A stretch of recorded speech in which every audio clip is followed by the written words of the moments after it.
먼저 이 CFRP라는 거에 대해서 설명을 드리기 전에 좀 먼저 아셔야 될 부분이 있는데, 이거는 좀 그 기술의 그 시대적인 좀 흐름이나 발전 이런 거에 대해서 좀 먼저 이해를 하고 넘어가실 필요가 있어요. 왜 이것을 배워야 하는지에 대해서.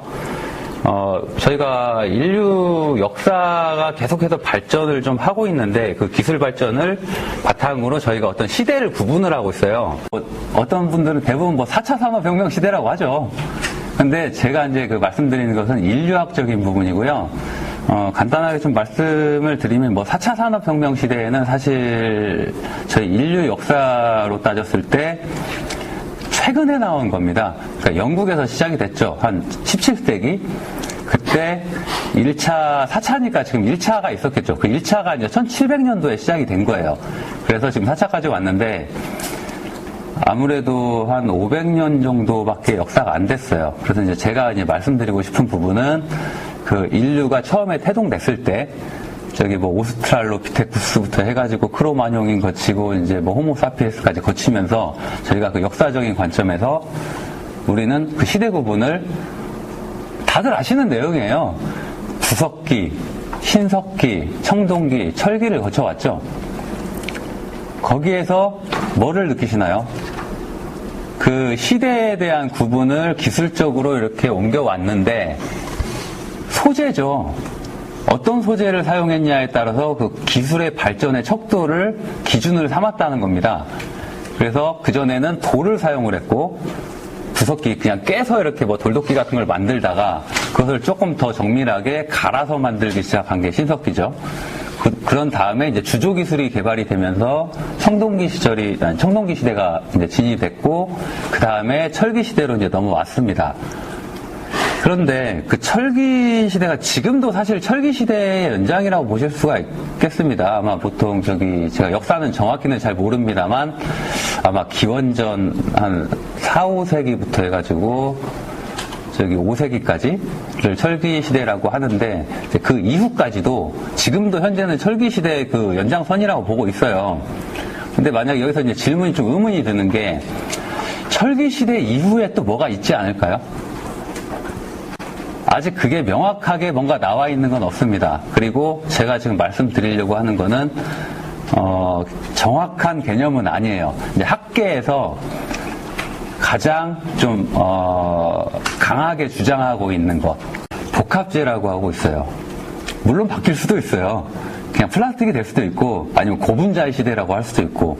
그러나 지금 현재 학계에서 이제 말하는 가장 권위적인 내용, 그거는 이제 복합재라고 말을 하고 있습니다. 그래서 혹시 지금이 이제 거의 철기 시대의 후기라고 하고 있는데, 이미 복합재 시대는 시작이 됐다고 하고 있어요. 한 50년 전부터.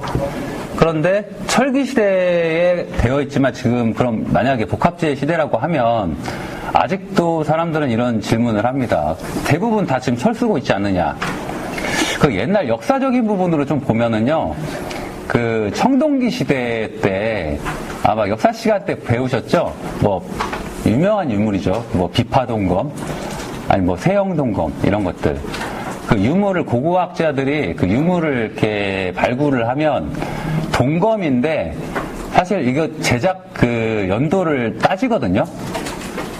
철기 시대에 만든 비파형 동검, 세형 동검들이 발굴이 돼요. 그러니까 다시 말해서 저희가 지금 복합재 시대를 접어들었다고 해서 철기가 없어지지는 않는다는 겁니다. 그래서 계속 철기를 가지고 가면서 점점점 그것보다 더 나은 어떤 그런 소재들이 이제 나오게 되면서 그것이 점점 저변 확대가 돼가기 시작을 하겠죠. 그래서 복합재라고 하는 것은 그 어떤 합성 소재하고는 좀 달라요. 그러니까 금속을 섞어서 이제 합금이라고도 부르는데, 그것과는 좀 개념이 다르고요. 가장 쉬운 예를 들어보자면, 아마 여러분도 알고 계실 거예요. 초가집을 혹시 짓는 모습을 보신 적 있으신가요? 위에 지붕을 볏짚으로 이렇게 올리고, 틀을 진흙으로 만들죠. 흙으로. 근데 가서 보시면 아마 저기 좀 옛날 초가집을 한번 보신 적이 있으신 분들은 보시면 아시겠지만 막 쩍쩍 갈라져가지고 곧 무너지게 생겼거든요. 근데 안 무너져요. 그러니까 진흙으로만 만들었을 때는 아마 금이 가면은 바로 와르르 무너졌을 건데 볏짚을 섞어서 만듭니다. 그러면 금이 막 가는데도 안 무너지고 튼튼해요. 이게 복합재의 원리라고 보시면 됩니다. 해서 탄소 소재에 대해서 그래서 오늘 이제 설명을 드릴 건데, 오늘 제가 설명드릴 것은 이제 대표적으로 탄소 섬유를 말씀드릴 거지만, 탄소를 가지고 지금 현재 6대 탄소 소재라는 게 있어요. 이렇게 6가지가. 탄소 섬유는 뭐 뒤에 설명드릴 거니까. 활성탄소 같은 경우에는 어떤 환경적인 필터, 그러니까 뭐 정수기라든가 어떤 정화장치 같은 것들로 씁니다. 여기에 어떤 거 투과할 때 걸러지는 그런 부분이 굉장히 탁월해서 그런 좀 필터 이런 쪽으로 많이 쓰고 있고요. 그리고 이제 인조흑연 같은 경우에는 그 열하고 전기에 대한 그 좀 전기 전도성이 굉장히 우수해요.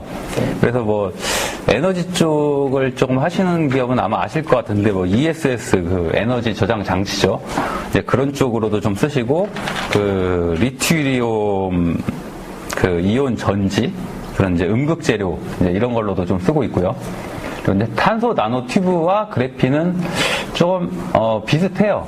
이제 그래핀이 먼저 개발이 되고 그 다음에 탄소 나노 튜브가 이제 나왔죠. 이거 그림이 좀 바뀌어야 되는데 이걸 가지고 2010년도인가 이거 그 그래핀을 개발하신 분이 노벨상을 탔어요. 굉장히 그 꿈의 소재다 이렇게 해가지고 이걸 가지고 이제 나노튜브를 가지고 일본에서 지금 저 우주로 연결하는 엘리베이터를 만든다라는 얘기까지 있습니다. 이제 카본 블랙 대표적으로 타이어입니다. 타이어 같은 데 들어가요. 그러니까 마모가 굉장히 좀 되는 그런 부분들 뭐 여러 가지가 있습니다만 그래서 타이어가 왜 시커먼가에 대한 이유가 이 카본 블랙이 들어가기 때문에 물론 이제 좀 색깔 넣을 수는 있어요. 넣을 수는 있는데 굳이 그렇게까지 할 필요성이 못 느껴서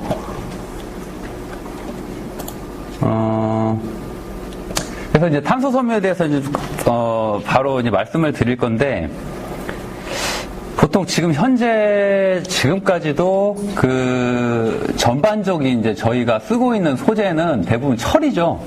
철이 아무래도 아직까지는 거의 대부분의 모든 그 분야에서 좀 사용을 하고 있습니다. 그래서 어떤 그 새로운 신소재를 이제 개발을 할 때 철하고 많이 비교를 해요. 이렇게 말을 합니다. 철하고 비교했을 때 무게는 철의 4분의 1밖에 안 되고 강도는 철의 10배다. 그리고 탄성률은 7배. 이거는 사실 최대치입니다. 이거보다 조금 낮은 것도 있어요. 왜냐하면 탄소 섬유도 종류가 굉장히 많아요. 뭐 T300, T1000, 또 어디 회사에서 만드는 것들 뭐 이런 거에 따라서 사실 저희가 이 탄소 섬유가 나라로 따지면 좀 후발주자에 속해요. 지금 현재 일본이 거의 세계적인 시장을 잠식을 하고 있습니다. 그 도레이라고 하는 회사가 있고 저희가 예전에 태광그룹이라고 아시나요? 옛날 고무장갑 만들던 회사가 한 80년대인가? 그때부터 여기를 투자를 해가지고요. 너무 빨리 갔어요. 그래서 이제 이거 연구개발 R&D에 막대한 자금을 투입을 했다가 만들었는데 어떤 물성치나 이런 게 잘 안 나와가지고 결국 그 사업을 접었죠. 그리고 나서 조금 지나고 나서 지금은 그 저희 10대 대기업 중에 하나인 효성그룹이라는 곳에서 지금 현재 하고 있어요. 그러나 지금 일본이 일단 압도적인 1위고요. 미국, 독일, 그리고 좀 중국이 저희보다 조금 떨어졌었는데 갑자기 저희를 치고 올라왔습니다. 좀 기분이 나쁘죠. 자꾸 그 일본하고 중국이 지금 계속 세계를 좀 압도를 하고 있고요. 그래서 보시면 그 탄소 섬유로 이렇게 해서 만들었을 때 이거 만약에 철로 만들었다 그러면 이렇게 거의 몇백 킬로 나가겠죠. 근데 둘이서 그렇게 힘들어 보이는 표정은 아니네요. 이렇게 그냥 들 수 있는. 그렇다고 해서 이게 그 약하냐? 그렇진 않습니다. 철보다 훨씬 또 강하게 이제 만들 수 있다는 거죠. 그래서 이제 CFRP라는 거에 대해서 이제 말씀을 드릴 건데, 일단 강화제가 필요하고요. 탄소 소재 강화제, 이게 이제 탄소 섬유예요. 그리고 기지제라고 하는 매트릭스, 이게 이제 수지입니다. 이제 레진. 보통 에폭시 수지를 사용을 해요. 그리고 그것을 합쳐서 탄소 융복합 소재. 그러니까 CFRP라고 하는 게 여기 나와 있네요. 탄소 섬유 강화 플라스틱의 약자입니다. 네, 이거는 이제 여러 가지 공법이 있는데 지금 SMC라고 하는 그 공법으로 만든 것 같아요. 이제 그 SMC라고 하는 건 그 기지제, 그러니까 그 수지가 약간 완전히 물 형태로 되어 있는데 조금 살짝 굳어져 있는 형태? 따지자면 그 밀가루 반죽 정도, 약간 말창말창한 그 상태에다가 시트로 쭉 깔고 그 위에다가 탄소 섬유가 이렇게 생겼어요. 그 실타래처럼 생겼죠. 이게 보빈이라고 부르는데 이 필라멘트를 커트를 막 해가지고 여기다가 뿌려요. 뿌린 다음에 이제 눌러서 경화를 시키거나 이제 그렇게 만들면 물성치가 굉장히 올라갑니다. 이제 그 공법 중에 하나고요. 보통은 직조물을 이렇게 만들어가지고 여기다가 수지를 함침시켜서 어떤 그 프리폼으로 이제 틀을 제작을 해서 저희가 원하는 형상대로 찍어가지고 그 형상을 만들고 경화시켜서 이제 이런 형태로 만들어집니다. 이런 거는 좀 넘어가야 되겠네요. 간단하게 이 부분은 좀 설명드리면, 일단 여기 벌집 모양으로 되어 있죠? 이걸 좀.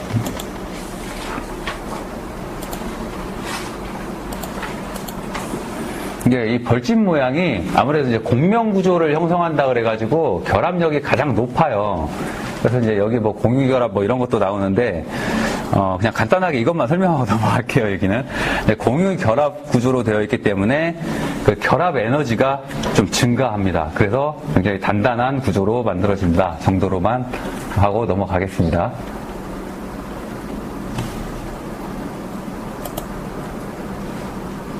계속 어려운 게 나오네요. 이제 뭐 탄소 섬유를 이거 제조하는 방법에 대해서인데, 사실 여기에 이제 펜계하고 피치계라고 좀 크게 두 가지로 나눠져요. 이 뒤에 아마 피치계가 나올 텐데, 피치계, 펜계. 이제 펜계 같은 경우에는 이걸 어떻게 설명을 좀 쉽게 드려야 될까요? 일단 그 전구제로 폴리아크로니트를 사용해가지고 암모니아로 이제 합성을 시키고, 그 다음에 300도에서 한번 내염화를 시켜가지고 이제 고온에서 손상 방지를 할 수 있도록 좀 만든 다음에 한 1200도 정도에서 탄화시키고, 그러면은 이제 한 탄소 섬유가 한 95% 정도가 됩니다. 그 다음에 2000도에서 3000도까지 열 처리하면 흑연화가 돼서 이제 탄소 함량이 높아지는 그런 형태로 되고요. 사실 이거를 제가 이렇게 간단하게 설명드렸지만 이 모든 공정에 대한 원리와 그 내용을 자세히 알고 있고 또 실제로 구현할 수 있는 사람 우리나라에 몇 명 안 돼요. 그래서 지금 외국에서 저희가 선진지 견학을 가서 어떻게든 기술을 빼오려고 지금 그렇게 하고 있는 겁니다.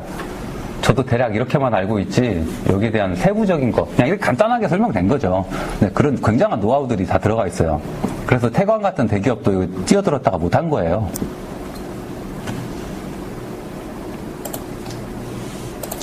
이제 피치계 탄소 섬유는 이런 거는 보면은 화가 나죠. 넘어갈게요. 그래서 이제 탄소 섬유를 이제 직조를 해서 이제 사용을 하는데, 여기가 이제 UD 타입이라고 하는 겁니다. 그 UD 같은 경우에는 말 그대로 탄소 섬유가 일자로 이렇게 쭉 돼 있을 때, 아까 저희가 이제 강도가 그 철의 거는 저희가 강도라고 하는 거는 종류가 여러 가지가 있거든요, 사실. 인장 강도, 또 탄성 강도, 충격 강도, 굴곡, 긁힘, 또 뭐 있을까요? 뭐 휘는 거, 뭐 여러 가지가 있죠. 그 중에서 가장 강한 게 인장 강도예요. 이렇게 당겼을 때. 그러니까 아마 뭐 이런 것들을 산업적으로 활용을 한다면 저기 뭐 송전선 같은 데 활용하면 굉장히 좋겠죠. 철보다 10배가 강하고 더 가볍다고 하니까. 예를 들어 저기 뭐 전신주 같은 데다가 그 탄소 섬유를 연결했다. 저희 전봇대 그 간격이 몇 미터죠? 한 100m라고 했나? 50m라고 했나?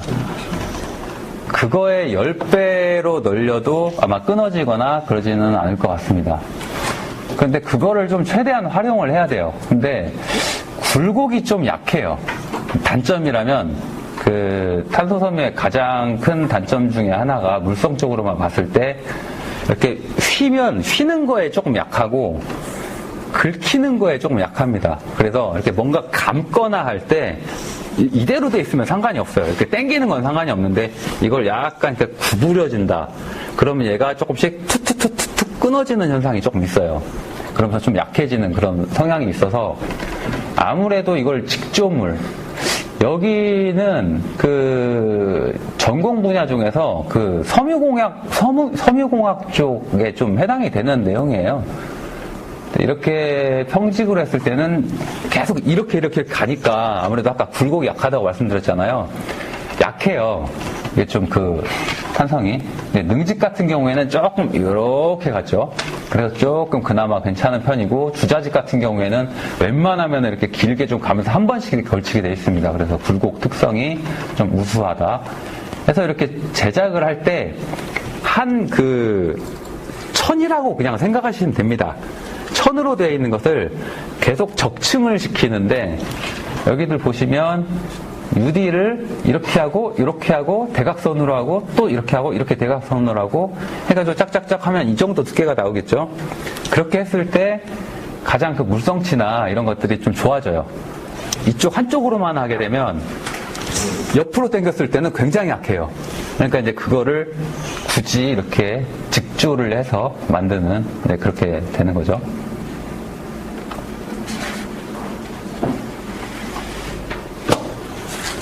아이고, 안 넘어가니.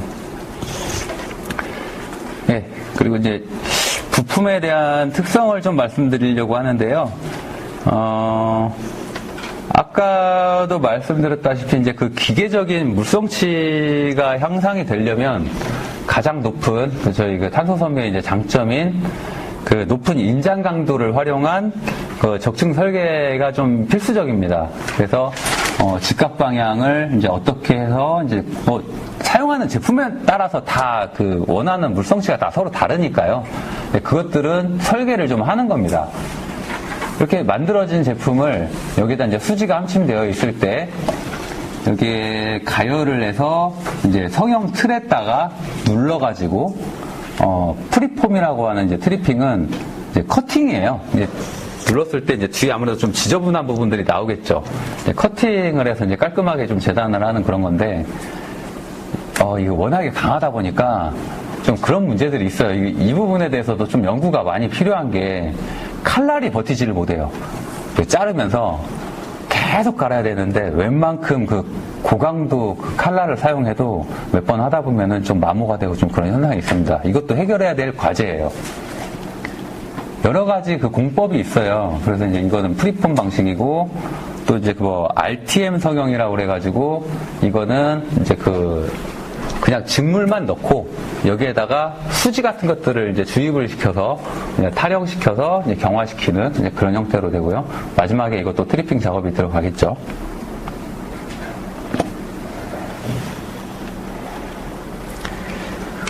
예, 이거는 이제 제작된 제품들을 좀 보여드립니다.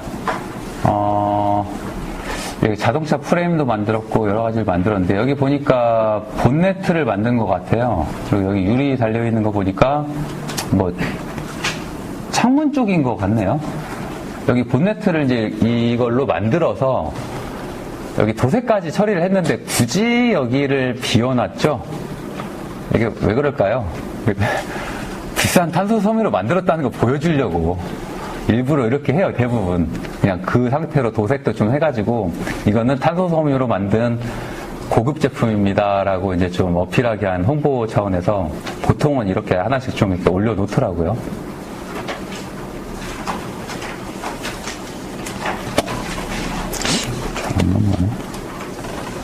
그래서 이제 그 적용 분야를 좀 먼저 말씀을 드리겠습니다.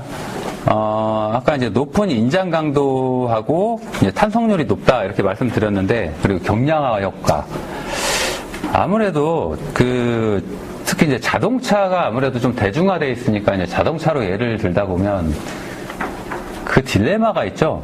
네, 뭐 모든 게 다 그렇진 않지만 예를 들어 강하게 만든다, 튼튼하게 만든다라고 하면은 상대적으로 무거워져요.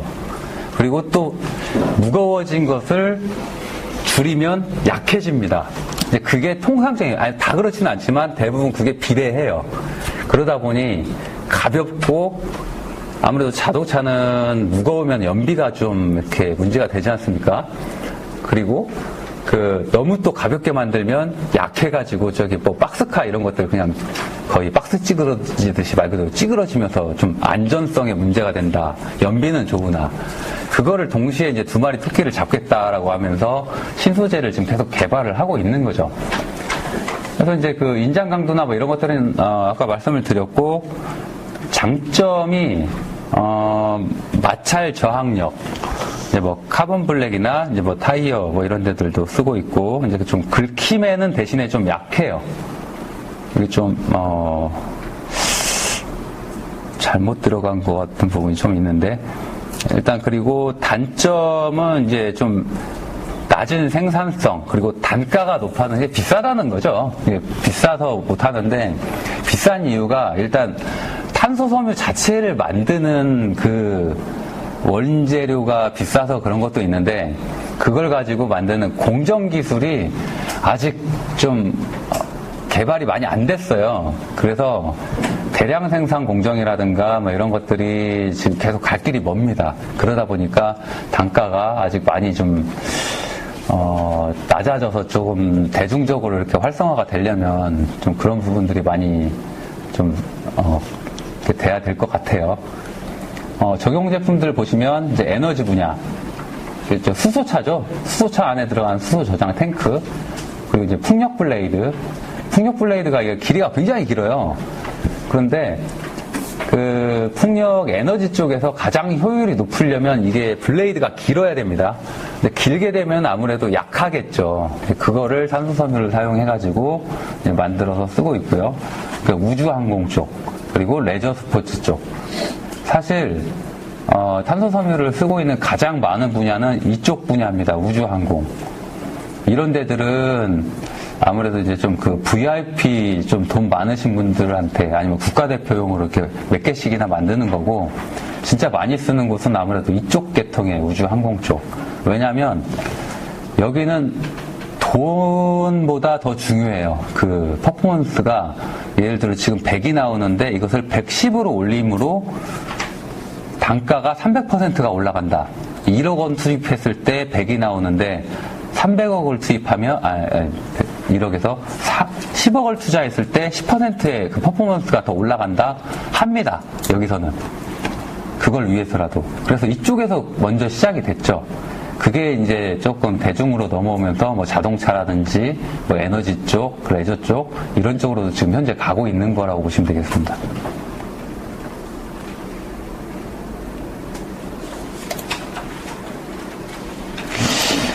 오늘은 그래서 좀 여러 가지 중에서 하나를 좀 설명을 드리고 좀 마무리를 지을까 합니다. 수소 저장 탱크에 대해서 좀 간단하게 좀 말씀을 드릴게요. 이거에 대해서 뭐 다들 들어는 보셨죠? 근데 정확히는 아마 잘 모르실 거예요. 그 내부적인 그런 거와. 이게 일단 타입이 4가지가 있어요. 하나, 둘, 셋, 넷. 그리고 사실은 여기 안 나와 있지만 현재는 타입 5까지 지금 개발 중인데요. 일단 타입 1이라는 건 뭐냐면 그냥 금속 재질의 라이너, 수소 저장 탱크, 이거 이제 저희가 그냥 라이너라고 부릅니다. 쉽게 말해서 저기 가스통, 그 산소 그 하는 거 그냥 철로 돼 있는 그 통 있지 않습니까? 그게 이제 타입 1이에요. 제일 그 처음에 만들었던. 그리고 이제 두 번째 타입은 계속 발전해 나가는 거예요. 금속 재질 똑같은데 여기에다가 유리 섬유를 감아서 만든 제품. 그리고 타입 3는 금속 재질에다가 탄소 섬유 복합재를 와인딩을 합니다. 네 번째는 이제 플라스틱에다가 탄소 섬유 복합재를 이제 만든 거고요. 왜냐하면 일로 갈수록 점점 가벼워져요. 가벼워지면서 더 단단해진다는 거예요. 타입 5는 뭐냐면 그나마 이 안에 들어가 있는 게 이게 플라스틱인데 여기 라이너는 그것도 무겁다 이거예요. 그 조금이라도 줄이겠다고 아예 없애가지고 그냥 탄소 섬유로만 강화를 이렇게 해서 만든, 그리고 이 안에 있는 것들은 나중에 없애버려요. 탄소 섬유로만 순수하게 만드는 거. 그 이제 타입 5로 이제 지금 만들고 있고요. 아무래도 이게 고압이다 보니까 그 폭발에 대한 우려들이 지금 굉장히 좀 많으신 분들이 계시더라고요. 이제 수소 폭탄을 싣고 다니는 거 아니냐. 근데 사실 그렇지 않습니다. 이걸 이제 만들어 보신 분들은, 이게 폭발하려면 이제 수소 폭탄하고는 아예 그 화학적인 달라요. 그게. 만약에 폭발한다고 해도 이게 고온으로 매독도의 그 화학 반응이 일어나야 그 수소폭탄처럼 폭발을 하는 거고, 이 안에 들어간 성분 자체가 다릅니다. 수소가 물론 이제 불에 잘 붙는다고 하지만 이게 만약에 구멍이 뚫려서 샌다, 금방 날아가 버려서 이게 불이 붙거나 그러진 않습니다. 그래서 좀 안전하고요. 저 지금 시간 많이 소요했나요? 간단하게 좀 빨리 말씀드릴게요. 그래서 이제 이거 와인딩을 이제 제작을 하실 때 이제 필라멘트 와인딩이라고 하는 이제 공법을 쓰는데, 이건 보니까 그 탄소 섬유가 아니라 유리 섬유네요. 간단한 원리로 말씀드리면 아까 보여드렸던 이 라이너에다가 이렇게 칭칭 감는데, 이게 이제 상하 좌우 운동을 해요. 얘가 돌면서 왔다 갔다 옆으로도 합니다. 그래서 계속 여기에서 쭉 당겨와요.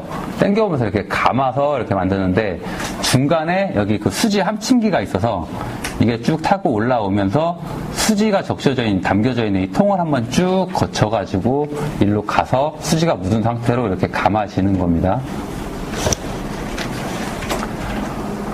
이거는, 패턴을 설계를 해야 되는데요. 사실 어떻게 감느냐에 따라서 물속이 달라져요. 그래서 저희가 이제 그 감을 때 어떤 패턴에 따라서 용지기가 좀 더 잘 버틸 수 있는가, 얼마큼 더 압력에 더 강하게 이렇게 할 수 있는가를 그 과학자들이 다 그 패턴을 설계를 합니다.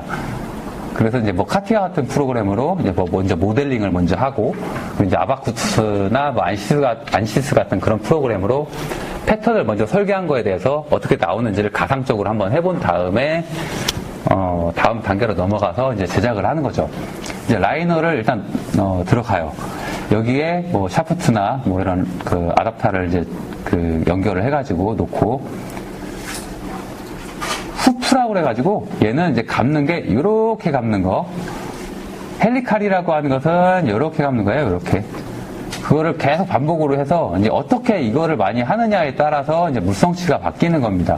그리고 이제 다 하고 나면 이제 경화를 시키고 마무리가 되는 거죠. 마지막입니다. 제가 너무 길게 한 것 같은데, 다 만들고 나면 이제 거기서 바로 출시가 되느냐, 그건 아니고, 일단 한 13가지 정도가 있는데 이 중에 제가 대표적인 것만 갖고 왔어요. 드론으로 일단 가지고 쫙 상공까지 올라가가지고 떨어뜨립니다. 땅이 깨져요, 땅이. 너무 단단해가지고, 한 150m 아니면 좀 큰 것들은 한 30m, 20m에서 떨어뜨리기도 하는데, 좀 작은 것들이 있거든요. 드론용 수소 저장 탱크 이런 것도 있어요. 이런 것들은 거의 150m, 200m까지 올라가가지고 뚝 떨어뜨려서 여러 번 해가지고, 깨지는지, 어디가 제일 약한지, 이제 이런 걸 테스트하는 거고, 총격 테스트 놓고, 여기 사수가 여기서 총으로 막 쏴요. 뚫릴 때까지 쏴요. 보통은 튕겨나가요. 이게 각도가 사실 우리나라 그 하이바 있지 않습니까? 하이바도 정통으로 맞으면 뚫리거든요. 근데 옆으로 살짝 비껴날 때 이렇게 퉁 튕겨나가는데, 보통 정조 조준 안 되면 이렇게 좀 튕겨나가는 그런 영향이 있고요. 정확하게 맞았을 때 너 안 뚫린다 그럼 좀 더 센 총으로 계속 쏴요. 왜냐면 얘가 총을 버티냐 안 버티냐의 테스트가 아니에요. 만약에 했는데 박혔다, 총알이, 아니면 뚫고 지나갔다, 그러면은 괜찮습니다. 만약에 깨지거나 터졌다 그러면은 이거는 불합격이죠. 그리고 화염 테스트도 하는데, 이제 아무래도 이제 차가 화재에 전복됐을 때 어떤 특성으로 이렇게 좀 되는지, 얘가 불이 붙어가지고 불이 더 가속화가 되는지, 아니면 얘가 변형이 일어나면서 부풀어서 터진다든지, 이런 것들. 그리고 이제 내압 테스트라고 그래가지고, 이게 두 가지가 있는데요. 얘 밑에 나와 있는 것들은, 파열압 시험이라고 그래가지고 터질 때까지 압력을 넣어요. 이거 언제까지 얘가 버틸 수 있는가. 그러니까 여기 지금 나와 있죠. 무게는 이렇게 감았더니 뭐 3.6kg인데 과열 압력이 283바에서 여기가 터졌다. 이건 5.94. 아무래도 좀 두껍게 감았다는 얘기겠죠. 11,100바에서 터졌다. 이 바의 개념 아시나요? 뭐 1바 이게 어느 정도를 말하는지 아실까요? 지금 저희가 여기 있는, 우리도 지금 그 지구 대기권에 살고 있지 않습니까? 여기가 1바예요. 그냥 그렇게 생각을 하시면 되고, 타이어 공기압 보통 한 뭐 38에서 뭐 40 조금 이렇게 전후로 이렇게 보통 맞추시죠? 물론 뭐 저 SUV나 좀 차이가 있겠지만 보통 40이라고 볼게요.